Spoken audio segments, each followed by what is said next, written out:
انشالله خیر یک کار میکنیم بخیر. فردا بخیر میاییم میبریم بخیر شفاخانه دیالیز شوه. با دکتر هم صحبت میکنیم که چی همکاری ها از طرف ما صورت میگیره میتونیم براش انجام بدیم.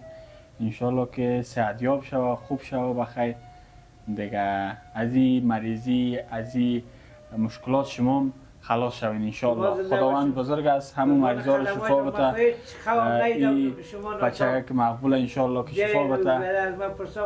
قربانتان من بسیار خسته شدم بسیار خفه شدم تفلک در این وضعیت. انشالله که خداوند بزرگ است سایسه. شما زنده باشید. قربانتان. کلام خدمت است. ما گفتم از هر چیز تیر که خدمت بچه که باشه. قربانتان شما. ما گفتم بازم گپایم تکراری نشود. ما خبر نفهمیدم که شما کتمه خانه می. یا شما زحمت کشیدید ما خدمت مشتری سید اونجا باش من. قربانتان شما زنده باشید. فردا بخیر میاییم میبریمش شفاخانه. قربانتان شما زنده باشید. سلامت باشید. خیال برای ما اجازه است ان شاء الله. از پیر استاد شما زنده باشید. رفتیم قند کوکو اجازه است برای ما نخورید تا دخول پیر نان بخورید چیزی که تیار است. تشکر زیاد. بخیر باشین عزیز. بخیر باشین. ان شاء الله ما باز فردا بخیر میایم. سیس آفرین قند کوکو. بفرمایید عزیز بخیر ان شاء الله باز فردا میبریم. هموطنان عزیز و گرامی امیدوار هستم که جور و صحتمند باشید. بخیر طفلک خنده اسمشون چی بود؟ سید الهام جان خنده.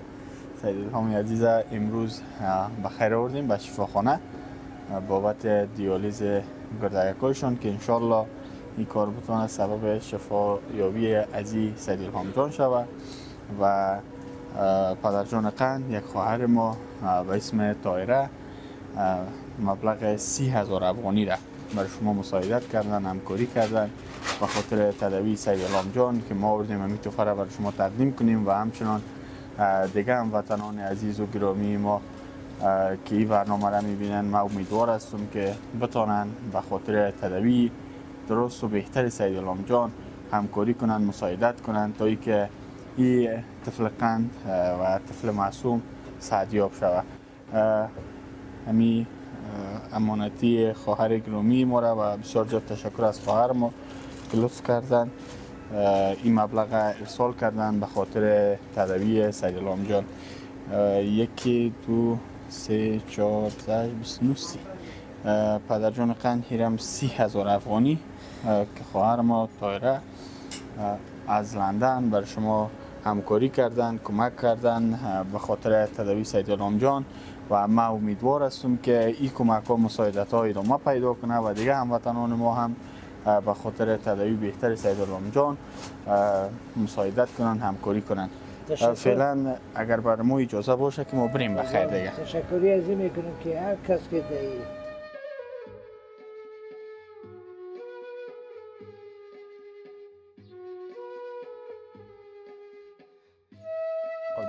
قربانتان انشالله خدا بزرگ است خداوند رحیم است هیچ مشکل نیست انشالله سید الهام جان هم شفایاب میشه این روزا از شهر شما میگذره. یعنی هر کسی به این راستا بگه چی رو کمک کنه هر چی کمک شد میکنه.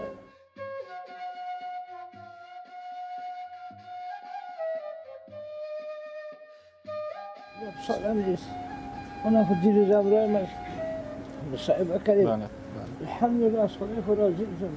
این نفقه دیگه اولاد خدا به کمک خدا بخش که باشه به کمک خدا پیدا میتونم مشکل ندارم. صرف کدام کورشو نمیتا کرد این مسئله تا 20,000 بود واقعا اگر شکر الحمدلله روزانه 600 500 600 افغانی کار میکنم روز خوب میچنم صرف درباره مریض از که ناچار ماندم. خدا بزرگ است خدا بزرگ است. همین قسمی که خواهر ما برای شما همکاری کردن انشالله که من امیدوار هستم که دیگه هموطنای ما هم بتونه همکاری کنن و ادامه پیدا کنه این همکاری ها تا سید الهام جان بخیر شفایاب شود یک روز بیایم خانه که ببینیم بخیر جور صحتمند است. فعلا خیلی به اجازه شما ما میریم انشالله باز اولتان هم میگیریم قربانتان بخیر باشید. خداحافظ جانم. از خیر که زیر راستا با تفلک ما میکنه خدا و واسه شده الهی در نماز تلاوت دعا باید الهی تشکر زیاد بخیر باشین بخیر